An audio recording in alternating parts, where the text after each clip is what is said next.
Alright, what's up guys? Today I'm going to do a tutorial of the spread pass for one of the guys I'm subscribed to, Future Rice 23. He's got a pretty cool channel. He's got a ton of videos. He works real hard to teach you guys some magic tricks. So I'll throw a link in the description box at the bottom, so make sure you check him out, and hopefully you can learn the spread pass in the meantime. So let's go down to the cards and we'll get started. The spread pass is actually the first pass that I ever learned how to do. And it's going to look something like this. If you were to take, let's say, the 9 of spades, and if you leave the 9 of spades in the bottom, the idea is with just a snap, the 9 comes right back to the top. And that's a spread pass. So I'm going to show you how I did that. First, I'm going to show you the way that I learned it, and then I'll show you a little adaptation that I made that I think makes it a little bit easier in performance. The idea of the spread pass is as you spread the cards like this, you're going to use these cards here to help hide the action of the pass. If you don't know what the pass is, I'll put up a tutorial later of the classic pass. That'd probably be a good place to start. But essentially, the pass just cuts the cards under the nose of the spectator. So we're going to use this 10 of diamonds, and I'll leave it face up so you guys can see what's going on. What you're going to want to do is have your middle and ring finger of your left hand sticking out of the deck like so. And then you're going to want to curl under your pointer finger and your ring finger like so.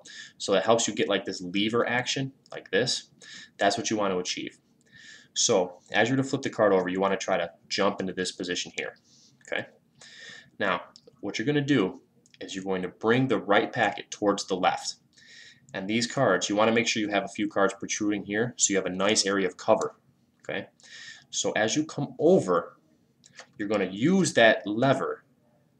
As soon as this card touches your thumb crotch, you use this lever to lever the cards like this, okay, as you bring the hands together. So it's all going to happen simultaneously. You bring it into the thumb crotch, you lever, and I'm doing it so you guys can see this, and then you're going to push these cards together and flatten them. Then you're going to open your right hand fingers, trapping the deck in this position here, the top packet.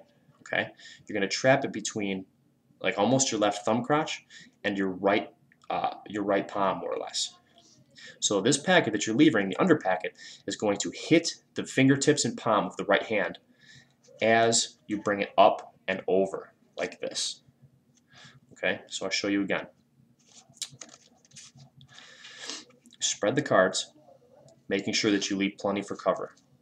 Okay, you get into position with your pointer finger and little finger curled underneath the pack, and the middle and ring protruding above to help give you this lever, okay, because this is going to come in handy. Cover the deck. You're going to lever as you square the cards into the right hand. You're essentially shooting this packet into the right hand like so, okay, like this, and then just bring it on the top. Okay. What I like to do is an all-around square up afterwards that kind of hides the action. So I'll do it one more time here.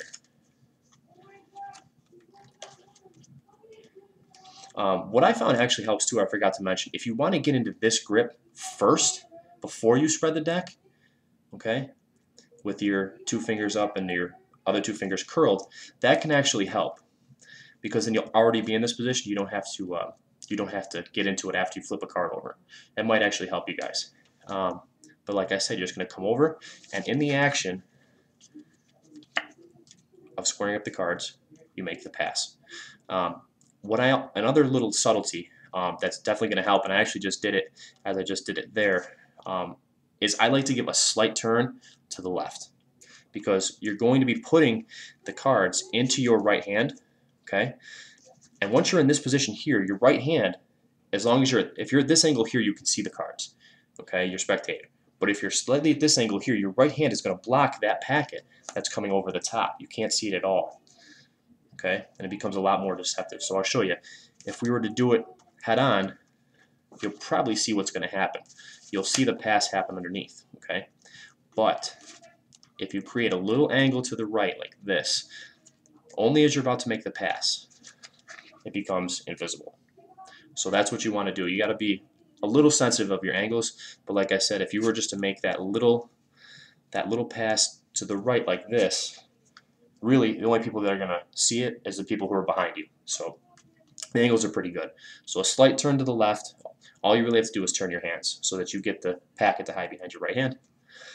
And now I'll show you another way. Like I said, this grip here can be kind of hard. I have a hard time spreading the cards with this grip sometimes and turning a card over because you don't have the use of your pointer finger. So sometimes that can be hard. What I noticed is if you were just to leave your hands in normal mechanics grip, okay, and then you spread across, you can flip this card over much easier, have much more control to square the pack, and then come across, just tuck under your pointer finger like this, leaving the ring finger. And then as you come across, you just kind of use your pointer finger to do all the work. And I think that's a little bit harder, but once you get this method down, with using the 2 fingers curled and the 2 fingers on top, try switching to just this. And I think you'd still be able to do it, but that's probably not the best way to learn it. You should learn it in the original way I taught you, and then maybe, like I said, try to just tuck this and do it like that. So if you guys have any questions, feel free to private message me or make a comment, and hope you enjoy.